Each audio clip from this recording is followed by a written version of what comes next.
غور سے سن لو خانی، آصف نے کہا۔ میں جو بات آج کہنے آیا ہوں وہ پھر کبھی نہیں کہوں گا۔ اگر تم میں عقل ہے تو تم سمجھ گئے ہوگے کہ میں کیا بات کہنے آیا ہوں۔ پہلے بات تو کرو آصف بھائی، میں نے کہا۔ میری بیوی نے مجھے سب کچھ بتا دیا ہے، آصف نے کہا، اور میں نے کچھ سوچ کر اس کی یہ بات قبول کر لی ہے۔ سوچ یہ ہے کہ ہم اونچی ذات کے لوگ ہیں۔ ایک بے وقوف لڑکی کی بے وقوفی سے میں نہیں چاہتا کہ دو اونچی ذات کے خاندان بدنام ہو جائیں۔ تم چھوٹی ذات کے آدمی ہو، ان باتوں کو تم نہیں سمجھ سکو گے۔ یہ مت بھولو کہ میں واجدہ کا خاوند ہوں، اور میں بالکل برداشت نہیں کروں گا کہ تم میری بیوی سے ملو۔ میں تمہیں بھائیوں کی طرح نصیحت کرتا ہوں کہ اپنی حیثیت اور اپنی ذات کو پہچانو اور کوشش کرو کہ واجدہ سے دور ہو جاؤ۔ مخمل میں کمبل کی ٹاکی نہیں لگ سکتی۔ اگر نہیں مانو گے تو اس کا نتیجہ تمہارے ماں باپ کے لیے بہت برا ہوگا۔ ایک کام کرنا آصف بھائی، میں نے کہا، اگر سزا دینی ہے تو مجھے دینا، واجدہ پر ہاتھ نہ اٹھانا اور اس کی زندگی برباد نہ کرنا۔ تم اس کے کیا لگتے ہو؟ آصف نے کہا۔ وہ میری بیوی ہے، میں جو سلوک چاہوں اس کے ساتھ کروں گا۔ میں تمہیں یہ بتا دیتا ہوں کہ وہ تمہاری عزت صرف اس لیے کرتی ہے کہ تم اس کے استاد رہے ہو، تم نے اسے تعلیم دی ہے، لیکن تم اس کے عاشق بن بیٹھے ہو۔ تم یہ نصیحتیں واجدہ کو کیوں نہیں کرتے؟ میں نے کہا، وہ تمہاری بیوی ہے، کیا تم اس سے ڈرتے ہو؟ میں تمہارے ساتھ بات کر رہا ہوں، اس نے کہا۔ یہ میں تمہیں بتاؤں گا کہ کون کس سے ڈرتا ہے۔ میں تم سے درخواست نہیں کر رہا، نہ میں عرض کرنے آیا ہوں، میں تمہیں خبردار کر رہا ہوں کہ میرے راستے میں نہ آؤ۔ بات ختم کرو آصف، میں نے کہا، میں تمہارا حکم نہیں مانوں گا۔ یہی بات اگر واجدہ مجھے کہہ دے تو میں اس کا حکم مان لوں گا۔ تم نے مجھے چھوٹی ذات کا آدمی کہا ہے، میں تمہیں بتاتا ہوں کہ میں تمہاری کوئی بات نہیں مانوں گا۔ پھر میرا فیصلہ سن لو، آصف نے میرے کاندھے پر ہاتھ مار کے کہا۔ تم زندہ رہو گے یا میں؟ وہ میرا جواب سنے بغیر چلا گیا۔ اس نے مجھے جو چیلنج دیا تھا یہ کھوکھلی دھمکی نہیں تھی، اور نہ ہی اس نے کسی پنجابی فلم کا مکالمہ بولا تھا۔ اس نے اپنا فیصلہ سنایا تھا اور میں جانتا تھا کہ وہ اس پر عمل بھی کرے گا۔ میں نے اپنے آپ کو اس امتحان کے لیے تیار کر لیا تھا۔ اللہ تعالیٰ کی مدد شامل حال تھی، شاید اس لیے کہ میری نیت صاف تھی۔ میں نے کبھی سوچا بھی نہیں تھا کہ آصف کو راستے سے ہٹانے کے لیے واجدہ کو یہ مشورہ دوں گا کہ اسے کسی طرح زہر دے دے، پھر ہم شادی کر لیں گے۔ شادی شدہ عورتوں کی محبت کہانیوں میں ایسے واقعات بہت ملتے ہیں کہ عورت نے اپنے آشنا کو ساتھ ملا کر اپنے خاوند کو زہر دے دیا یا کسی اور طریقے سے قتل کرا دیا۔ میں نے تو یہ بھی سوچ رکھا تھا کہ واجدہ سے کہوں گا کہ اس کا خاوند اگر اس کے سامنے جھک گیا ہے تو وہ مجھے دل سے اتار دے اور اپنی ازدواجی زندگی میں کانٹے نہ بکھیرے۔ میں نے یہ جو کہا ہے کہ اللہ تعالیٰ کی مدد شامل حال تھی، یہ بات یوں بنی کہ وہ جنگ کا زمانہ تھا۔ ہندوستان کی کئی پلٹنیں اور توپ خانے وغیرہ محاذ پر چلے گئے تھے، اور جو فوج ملک میں رہ گئی تھی اس کی ٹریننگ جاری رہتی تھی۔ ایک ٹریننگ تو یہ ہوتی کہ کسی بریگیڈ یا کسی یونٹ کو حکم ملتا کہ وہ جنگی حالت میں فوراً فلاں مقام پر پہنچ جائے۔ پھر دیکھا جاتا تھا کہ یہ بریگیڈ یا یونٹ کتنی جلدی بتائے ہوئے مقام پر پہنچتی ہے اور اس مقام پر پہنچ کر کتنی جلدی مورچے تیار کرتی ہے۔ ایسا ہی حکم ہماری بریگیڈ کو مل گیا۔ بریگیڈ میں آصف کی سگنل بٹالین بھی شامل تھی اور میری بٹالین بھی، لیکن میں نے بٹالین کے ساتھ نہیں جانا تھا، کچھ سٹاف نے پیچھے رہنا ہوتا تھا۔ اگلے ہی روز بریگیڈ چلا گیا۔ بریگیڈ کو پنجاب کے ایک پہاڑی علاقے میں پہنچنا تھا۔ یہ ایک ایکسرسائز یعنی جنگی مشق تھی۔ یہ معلوم نہیں تھا کہ بریگیڈ نے وہاں کتنے دن رہنا تھا۔ حمید بھی چلا گیا تھا۔ اب میں واجدہ سے مل کر معلوم کر سکتا تھا کہ ان کے گھر میں کیا ہوا تھا، لیکن میں رات کو نہیں جا سکتا تھا، کیونکہ میں جانتا تھا کہ جب کوئی یونٹ ایکسرسائز کچھ دنوں کے لیے باہر جاتی ہے تو فیملی کوارٹروں پر رات کو پہرا ہوتا ہے۔ میں واجدہ کو دن کے وقت ہی مل سکتا تھا، لیکن پکڑے جانے کا خطرہ موجود تھا، کیونکہ یونٹ کے جو آدمی پیچھے رہ جاتے تھے وہ کوارٹروں پر نظر رکھتے تھے۔ میں شام 4 بجے سے کچھ دیر بعد ٹہلتا واجدہ کے کوارٹر کی طرف چلا گیا۔ واجدہ مجھے نظر آ گئی۔ جن عورتوں کے خاوند جنگی مشق کے لیے چلے گئے تھے، ان کی غیر حاضری میں عورتیں فارغ تھیں۔ ان کا شغل گپ شپ لگانا ہی رہ گیا تھا۔ وہ 3-3 4-4 کی ٹولیوں میں باہر بیٹھ جاتی تھیں اور گپ شپ لگاتی تھیں۔ واجدہ نے مجھے دیکھا تو اٹھ کر آ گئی۔ اس نے عورتوں کو میرے متعلق بتایا تھا کہ میں اس کا ماموزاد بھائی ہوں۔ میں نے اس سے پہلی بات یہ پوچھی کہ اس روز آصف نے گھر جا کر اس کے ساتھ کیا سلوک کیا تھا۔ سلوک کیا کرنا تھا؟ واجدہ نے ہنستے ہوئے کہا۔ پہلے تو اس نے خامدوں جیسا روب جھاڑا جو میں اس کا دل رکھنے کے لیے سنتی رہی۔ آخر میں نے کہا کہ خانی جنگلے کے پاس کھڑا تھا، وہ مجھے ملنے نہیں آیا تھا، وہ تو سڑک پر جا رہا تھا۔ اس نے ادھر دیکھا تو میں باہر کھڑی تھی۔ وہ جنگلے کے قریب آ گیا اور میں اس کی طرف چل پڑی۔ اگر میں اس تک پہنچ بھی جاتی تو ہم کون سی بدی کر لیتے؟ آصف نے کہا کہ یہ بدی نہیں تو اور کیا ہے کہ کسی کی بیوی کسی غیر مرد سے ملے۔ میں نے اسے قسمیں کھا کر کہا کہ خانی تمہاری غیر حاضری میں میرے گھر آ جائے گا تو بھی ہم بدی نہیں کریں گے۔ اس کے بعد وہ ٹھنڈا ہو گیا، لیکن میں نے اس کے چہرے سے اندازہ کیا کہ وہ میری باتیں سن کر صرف چپ ہوا ہے، اس کا غصہ ٹھنڈا نہیں ہوا۔ میرے بارے میں کچھ کہتا تھا؟ میں نے پوچھا۔ نہیں، واجدہ نے کہا، اس نے صرف اتنا کہا تھا کہ تم نے چھوٹی ذات کے آدمی کا پیار دل میں بٹھا کر بہت برا کیا ہے، مجھے تو وہ قتل کی دھمکی دے آیا ہے۔ میں نے کہا اور وہ ساری باتیں سنائیں جو میرے اور آصف کے درمیان ہوئی تھی۔ پھر کہا اگر اس نے تمہیں یہ باتیں نہیں سنائیں تو اس سے نہ پوچھنا، اگر پوچھو گی تو یہ ثبوت ہوگا کہ میری اور تمہاری ملاقات ہوئی ہے۔ مجھے اپنا کوئی غم نہیں باجو، میں تو اس کا پورا مقابلہ کروں گا، میں صرف یہ چاہتا ہوں کہ وہ تمہیں تنگ نہ کرے۔ تم نے اس کے ساتھ ایسی کوئی بات نہیں کرنی کہ وہ مجھے ملا تھا اور میری اور اس کی باتیں ہوئی تھیں۔ میری ایک بات دل میں رکھ لو خانی، واجدہ نے کہا، اس شخص کے آگے جھک نہ جانا، اس کے روب میں نہیں آنا، اگر موقع محل دیکھو تو اسے سرے سے صاف ہی کر دو، خیال صرف یہ رکھنا کہ پکڑے نہ جاؤ، یہ تم پر وار کرے گا ضرور، یہ ان کے خاندان کی روایت ہے، میں تمہیں اجازت دیتی ہوں کہ اس کا قصہ ہی پاک کر دو، اگر تم پکڑے گئے تو دیکھنا میں تمہیں کس طرح چھڑواتی ہوں۔ یہ تو جذباتی باتیں تھی جو واجدہ کر رہی تھی، کسی کو قتل کرنا آسان نہیں ہوتا، دراصل کہنا یہ چاہیے کہ قتل کرنا تو بہت ہی آسان کام ہے، گولی مار دو، چھری یا چاقو چلا دو، دھوکے سے زہر پلا دو، کوئی اور طریقہ اختیار کر لو، دراصل مشکل کام قتل کو ہضم کرنا اور اپنے اس جرم کو چھپائے رکھنا ہے، یہ اکثر ناممکن ہوتا ہے۔ جہاں تک آصف کا معاملہ تھا، اس میں ذرا سا بھی شک و شبہ نہیں رہ گیا تھا کہ ہم میں خونی دشمنی پیدا ہو گئی تھی، اور اب یہ دیکھنا تھا کہ وہ مجھے قتل کرتا ہے یا میں موقع ملتے ہی اس کا کام تمام کرتا ہوں۔ رات کو آؤ گے؟ واجدہ نے پوچھا۔ نہیں واجو، میں نے کہا، تمہیں شاید معلوم نہیں، جب بٹالین باہر چلی جاتی ہے تو فیملی کوارٹروں پر 2 سنتریوں کا پہرا ہوتا ہے جو 3 گھنٹے بعد بدلتے ہیں اور کوارٹروں کے آگے پیچھے گشت کرتے رہتے ہیں، پھر نہ آنا۔ واجدہ نے کہا، اللہ ملائے گا۔ 5ویں یا 6 دن بریگیڈ واپس آ گیا۔ اس دوران واجدہ کے ساتھ ایک اور ملاقات ہوئی، یہ بھی جنگلے کی ملاقات تھی۔ 3-4 دن ہی گزرے تھے کہ ایک سرکاری حکم نے مجھ میں اور واجدہ میں لمبی جدائی ڈال دی۔ حکم یہ تھا کہ ہماری پلٹن فوراً بنوں پہنچے۔ بنوں شمال مغربی سرحدی صوبے کی ایک مشہور چھاونی ہے۔ انگریزوں کے دور حکومت میں بنوں چھاونی کو بہت اہمیت حاصل تھی کیونکہ یہ قبائلی علاقے میں واقع تھی، یہ وزیرستان کا علاقہ تھا۔ میں نے اس قبائلی علاقے کے پٹھانوں کی بہادری اور جذبہ محب الوطنی کے بہت قصے سنے تھے۔ میرے قصبے میں 2 ریٹائرڈ صوبیدار اور 3 ریٹائرڈ جمعدار ہوئے تھے۔ پاک آرمی میں جمعدار کو نائب صوبیدار کہتے ہیں۔ یہ 5 فرنٹیئر کے قبائل میں خاصا عرصہ رہے تھے اور قبائلیوں کے خلاف لڑے تھے۔ وہ قبائلیوں کی لڑائی کی باتیں سنایا کرتے تھے۔ میں اپنی بٹالین کے ساتھ بنوں چھاونی پہنچا تو وہاں کے پہاڑ دیکھ کر خوشی سی ہوئی۔ میں کچھ ایسا محسوس کر رہا تھا جیسے میرے دل میں ایک مدت سے یہ خواہش پرورش پاتی رہی ہے کہ یہ علاقہ دیکھوں۔ میں نے مری کے پہاڑ دیکھے ہیں، بہت ہی خوبصورت ہیں، دیودار، چیل اور سفیدے کے درختوں سے ڈھکے ہوئے یہ سرسبز پہاڑ دکھی دلوں کو مسرور، مخمور اور تر و تازہ کر دیتے ہیں۔ ان کے مقابلے میں بنوں کے پہاڑ بلکہ وزیرستان کے پہاڑ بالکل ننگے ہیں، ان پر گھاس کی ایک ہری پتی بھی نظر نہیں آتی۔ گرمیوں میں ان میں سے غیر مرئی شعلے اٹھنے لگتے ہیں، لیکن یہ مجھے مری اور کشمیر کے پہاڑوں جیسے اچھے لگے۔ آپ میری کہانی سننے کے لیے بےتاب ہوں گے، لیکن میں آپ کو تھوڑی سی تاریخ سنا دوں تو آپ میری کہانی کو زیادہ دلچسپ پائیں گے۔ ہماری آج کی نسل جب اپنی قبائلی علاقے کا نام سنتی ہے تو سب سے پہلی چیز جو ذہن میں آتی ہے وہ ہے ہیروئن، اسمگلنگ، اغوا برائے تاوان، غیر قانونی اسلحے کی خرید و فروخت۔ فرنٹیئر کے قبائلی علاقے کو علاقہ غیر کہتے ہیں۔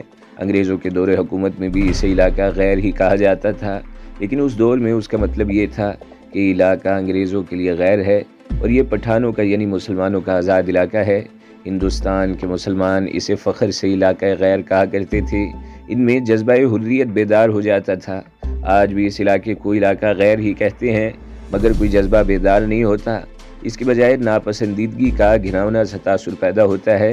اب علاقہ غیر کے ساتھ جذبہ نہیں، جرم وابستہ ہو گیا ہے۔ پاکستان میں جو کاریں اور موٹر سائیکل چوری ہوتے ہیں ان میں سے زیادہ تر علاقہ غیر میں چلے جاتے ہیں۔ قاتل اور ڈاکو علاقہ غیر میں روپوش ہو جاتے ہیں۔ علاقہ غیر سے اب ہیروئن آتی ہے جس نے پاکستان کو اقوام عالم میں ذلیل و رسوا کر دیا ہے۔ علاقہ غیر سے کلاشنکوف اور ریوالور آتے ہیں انگریزوں کے دور میں ہندوستان کا کوئی حریت پسند علاقہ غیر میں چلا جاتا اور اسے صرف پناہ ہی نہیں ملتی تھی بلکہ قبائلی پٹھان اسے سر آنکھوں پر بٹھاتے تھے۔ آج پاکستان کے مفرور مجرم علاقہ غیر میں جاتے ہیں اور انہیں وہاں پناہ ملتی ہے۔ یہ وہ خطہ ارض ہے جہاں سید احمد شہید رحمہ اللہ تعالیٰ گئے، اپنے مجاہدین کے لشکر کو لے گئے اور سکھوں کے خلاف لڑے تھے۔ پٹھانوں نے اپنے خون سے حریت کی تاریخ لکھی ہے۔ قبائلی پٹھان پورے 100 سال انگریزوں کے خلاف لڑے اور اپنے علاقے کے 1 انچ پر انگریزوں کا قبضہ نہ ہونے دیا۔ انگریزوں نے کہیں کہیں چھوٹی بڑی فوجی پوسٹیں بنا لی تھی، لیکن ان کے باہر انگریز کا قانون مفلوج ہو جاتا تھا اور باہر ان کے لیے موت کے سوا کچھ نہ تھا۔ قبائلی پٹھانوں نے 14 اگست 1947 کے مقدس دن اپنی 100 سالہ جنگ کی فائر بندی کی۔ قائد اعظم رحمہ اللہ تعالیٰ علیہ پاکستان کے پہلے گورنر جنرل بنے تو انہوں نے تمام قبائلی علاقوں کی فوجی پوسٹیں خالی کر دیں۔ وزیرستان کی آخری چھاؤنی رزمک سے بھی فوج نکال لی۔ قبائلی پٹھان پاکستانی کہلانے لگے، مگر قائد اعظم کے انتقال کے بعد جب پاکستان اقتدار کے پجاریوں، جاگیرداروں، وڈیروں اور کارخانہ واروں کے قبضے میں آ گیا تو نہ کسی کو قبائلی پٹھان یاد رہے، نہ یہ ضرورت محسوس کی کہ ان کے پسماندہ اور نظر انداز کیے ہوئے علاقے کو ترقی دینی ہے۔ اس کا نتیجہ یہ سامنے آیا کہ قبائلی پٹھان پاکستان سے دور ہوتے گئے اور قبائلی علاقہ لا قانونیت، ہیروئن فروشی، سمگلنگ اور جرائم کا گڑھ بن گیا۔ کہنے کو بہت کچھ ہے، کبھی تو جی میں آتی ہے کہ اسی غیور اور حریت پسند قبائلی علاقے کی باتیں لکھتا جاؤں۔ انگریزوں نے اس علاقے میں قبائلیوں سے بہت مار کھائی ہے۔ قبائلی علاقے کے گدھوں، گیدڑوں، بھیڑیوں اور کتوں نے برٹش آرمی اور انگریزوں کی انڈین آرمی کے ہزارہ فوجیوں کی لاشیں کھائی ہیں اور ان کی ہڈیاں سرحد کی خاک میں مل کر خاک ہو گئی ہیں۔ میں نے لاشیں کھانے والی بات ویسے ہی یا جذباتی انداز میں نہیں بتا دی، یہ حقیقت ہے اور میں نے یہ منظر اپنی آنکھوں دیکھے ہیں۔ قبائلیوں کی طرف سے صرف ایک گولی چلتی تھی، اس کے جواب میں ادھر سے مشین گنوں اور رائفلوں کے منہ کھل جاتے تھے۔ آپ اپنے علاقے میں رائفل یا بندوق کی ایک گولی چلائیں تو چڑیا سے چیل تک ڈر کر اڑ جائیں گے، کوئی گدھ بھی نہیں ٹھہرے گا۔ لیکن میں نے قبائلی علاقے میں دیکھا تھا کہ جو ہی دونوں طرف سے فائرنگ شروع ہوتی تھی، گدھوں کے غول فضا میں منڈلانے لگتے تھے۔ ان میں چیلیں بھی ہوتی تھیں۔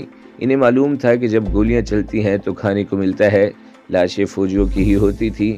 پٹھان ایک گولی فائر کر کے ایک فوجی لے لیتا اور پہاڑی پر ہی ادھر ادھر ہو جاتا۔ قبائلی پٹھان بہترین گوریلے اور سنائپر تھے۔ وہ فوجوں کی طرح اندھا دھند فائر نہیں کرتے تھے، وہ ایک گولی اس وقت چلاتے تھے جب انہیں یقین ہوتا تھا کہ گولی ضائع نہیں جائے گی۔ ان کے پاس فوج کی طرح پھونکنے کے لیے ایمونیشن نہیں ہوتا تھا۔ عموماً یوں ہوتا تھا کہ قبائلی فوج کی لاش اٹھانے نہیں دیتے تھے۔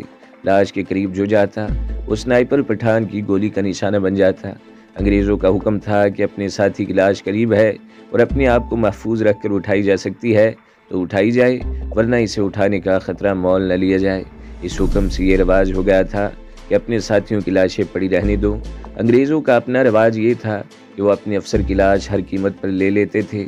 جھڑپ کے بعد جب فوج واپس چلی جاتی تھی تو پٹھان سب سے پہلے یہ دیکھتے تھے کہ ان کا اپنا کوئی ساتھی شہید ہو گیا ہے تو اس کی لاش اٹھا لیتے تھے۔ پھر وہ کسی فوجی کی لاش یا لاشیں ڈھونڈتے تھے۔ سپاہیوں وغیرہ کی لاشوں سے وہ رائفل، ایمونیشن اور اس کی جیبوں سے جو کچھ برآمد ہو لے لیتے تھے۔ اگر کسی انگریز افسر کی لاش ملتی تو اسے اٹھا لے جاتے تھے۔ قبائلیوں اور انگریزوں کے درمیان رابطے کے لیے پولیٹیکل ایجنٹ ہوا کرتا تھا۔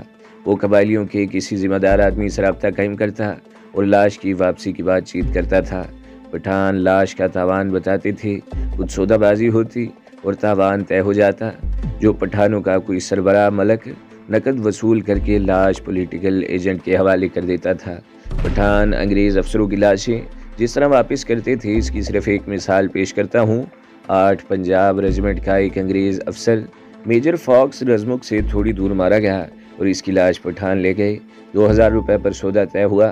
پٹھانوں نے لاش دے دی، لیکن لاش کی حالت یہ تھی کہ پٹھانوں نے اس کا پیٹ چاک کر کے اندرونی اعضاء، شکم، انتڑیاں، معدہ، دل، جگر وغیرہ نکال کر پھینک دیے اور پیٹ میں پتھر بھر کر پیٹ اس طرح سی دیا جس طرح بھوری کا منہ سیا جاتا ہے۔ یہ ذہن میں رکھیں کہ اس وقت کا 2000 آج کے 2 لاکھ کے برابر تھا۔ پٹھان صرف مسلمان فوجیوں کی لاشوں کا احترام کرتے تھے، غیر مسلموں کی لاشوں کے ساتھ تو بہت ہی توہین آمیز سلوک کرتے تھے۔ میں پٹھانوں کی جہاد کی پوری تاریخ نہیں لکھ رہا، میری یہ آپ بیتی یا زندگی کا سفر نامہ پڑھنے والوں میں بہت سی خواتین و حضرات مجھ سے کہیں زیادہ تعلیم اور علم والے ہوں گے، میں تو صرف 10 جماعتیں پڑھا ہوا ہوں، تاریخ کی تھوڑی سی سوجھ بوجھ رکھتا ہوں، اس دور کی مکمل تاریخ آپ خود پڑھ لیں۔ جب تحریک مجاہدین کے بانی سید احمد شہید رحمہ اللہ تعالیٰ علیہ نے صوبہ سرحد کو سکھوں کے خلاف میدان جنگ بنایا، انگریز سکھوں کی پشت پناہی کر رہے تھے، ہندوستان میں مغلیہ بادشاہی کا سورج غروب ہو چکا تھا۔ سید احمد شہید رحمہ اللہ تعالیٰ علیہ کے جہاد کا مقصد یہ تھا کہ ہندوستان میں اسلام کا پرچم لہراتا رہے اور ہندوستان اسلامی سلطنت ہی رہے۔ سید احمد شہید رحمہ اللہ تعالیٰ علیہ بہت سی فتوحات حاصل کر کے بالا کوٹ پہنچے تو اپنے ان 4-5 ساتھیوں کے ساتھ، جنہیں ان کا جانشین بننا تھا، شہید ہو گئے۔ پوری کی پوری ہائی کمان شہید ہو گئی، مجاہدین کا لشکر بددل ہو کر بکھر گیا اور تحریک مجاہدین دم توڑ گئی۔ سکھ مجاہدین کے ہاتھوں بہت نقصان اٹھا چکے تھے، انگریزوں نے انہیں بالکل ہی ختم کر دیا اور ہندوستان پر اپنے قبضے کو مستحکم کرنے لگے۔ ہندوستان میں تو کئی واقعات ہوئے، سرحد میں یوں ہوا کہ پٹھانوں نے اپنی پہاڑی علاقے کو مورچہ بنا لیا، ہر گھر مورچہ بن گیا۔ پہلے پچھلی صدی کے وسط میں پٹھان تلواروں اور خنجروں سے لڑے، پھر ان کے پاس توڑے دار رائفلیں آ گئیں جو انہوں نے فوج سے چھینی تھی۔ رائفلیں آئیں تو رائفلیں بنانے والے کاریگر بھی آ گئے، پھر یوں ہوا کہ فوج کے پاس 303 رائفل آئی تو یہ پٹھانوں کے پاس بھی آ گئی۔ انہیں مشین گن نہ ملی تو انہوں نے بنانے کی کوشش کی۔ ابتدا میں پٹھان ہجوم کی صورت میں لڑتے رہے، وہ ہلہ بولنے کے انداز سے حملہ کرتے تھے، لیکن مورچہ بند فوج رائفلوں اور مشین گنوں سے ان کا بہت نقصان کرتی تھی۔ آہستہ آہستہ پٹھانوں نے لڑنے کے انداز بدل دیے اور وہ گوریلا طریقہ جنگ پر آ گئے۔ یہ طریقہ کامیاب رہا، انہوں نے چھاونیوں کے اندر جا کر شب خون مارے اور تھانوں سے رائفلیں اور ایمونیشن اٹھا لیے گئے۔ وہ فوجی کنواؤں پر بھی حملہ کرتے تھے۔ قبائلی پٹھانوں کی داستان شجاعت ایسی ولولہ انگیز اور ایمان افروز ہے کہ سناتے چلے جاؤ اور کہیں ختم ہونے میں نہیں آئے گی۔ انگریز جرنیلوں اور وقار نگاروں نے ان پر کتابیں لکھی ہیں، انہوں نے دشمن ہوتے ہوئے پٹھانوں کی حب الوطنی کو خراج تحسین پیش کیا ہے۔ میرا خیال ہے کہ میں اب اپنی کہانی پر آ جاؤں، اسی سے آپ پر قبائلی علاقے کے اسرار و رموز معلوم ہوتے جائیں گے۔ میں قبائلی پٹھانوں کے متعلق اس لیے زیادہ باتیں سنا سکتا ہوں کہ میں ان کا قیدی رہ چکا ہوں۔ یہی وہ واقعہ ہے جو میں نے آپ کو سنانا ہے۔ میری بٹالین بنوں پہنچی تو میں نے دیکھا کہ اتنے بڑے شہر اور اتنی بڑی چھاونی کے ارد گرد کم و بیش 10 فٹ اونچا اہنی جنگلہ تھا جو ڈبل تھا، یعنی 2 جنگلے تھے، دونوں کے درمیان 6-7 فٹ فاصلہ تھا۔ ان میں خاردار تاروں کے گچھے پھینکے ہوئے تھے، باہر والے جنگلے پر خاردار تار یوں چڑھایا ہوا تھا جیسے دیوار پر بیل چڑھی ہوئی تھی۔ باہر سے کوئی آدمی یہ جنگلہ پھاند کر اندر نہیں آ سکتا تھا۔ یہ حفاظتی انتظام شہر کے چاروں طرف کیا گیا تھا۔ اس میں 4 یا 5 گیٹ تھے جو جنگلہ نما پھاٹک تھے، دن کے وقت کھلے رہتے اور سورج غروب ہوتے ہی بند ہو جاتے تھے۔ ہر دروازے پر پوری گارڈ پہرے پر ہوتی تھی۔ بنو انگریزوں کی عملداری میں تھا، لیکن جنگلے کے باہر انگریز کا قانون نہیں چلتا تھا، باہر علاقہ غیر تھا۔ بنو کے ارد گرد اس قدر مضبوط حفاظتی انتظامات کی وجہ یہ تھی کہ اس شہر میں تجارتی منڈی تھی اور تجارت ہندوؤں کے ہاتھ میں تھی۔ قبائلی پٹھانوں نے 3-4 بار اس شہر پر حملہ کیا اور منڈی سے کپڑوں کے بے شمار تھان، اناج اور ضرورت کی دیگر اشیاء اٹھا کر لے گئے تھے۔ انہوں نے رات کو اندر آنے کا کیا طریقہ اختیار کیا اور اتنا سامان کیسے لے گئے تھے، یہ ایک الگ داستان ہے۔ تو دوستو، اگلی قسط سننے کے لیے ہمارے چینل کو ضرور سبسکرائب کریں، ویڈیو کو لائک کریں اور بیل کے آئیکن پر بھی کلک کر دیں تاکہ ہر جو آنے والی ویڈیوز ہیں وہ آپ کو سب سے پہلے ملتی رہیں۔